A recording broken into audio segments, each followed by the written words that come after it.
Pakita natin ulit yung ano, view deck dito sa Mount Quinto. Nandito ako sa view deck ngayon.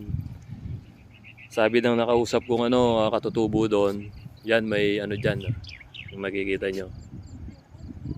Merong river na masapa.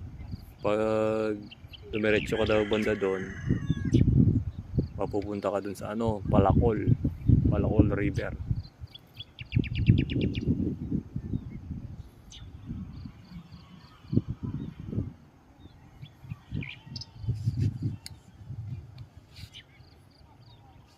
Alas 6 nandito na kami. Umalis kami doon mga ano na 5:20 yata o 5:50. Mabagal lang kami, nasa 30 o 20. Pero kung mabilis kayo, nasa siguro yung biyahe mga 20 to 30 minutes.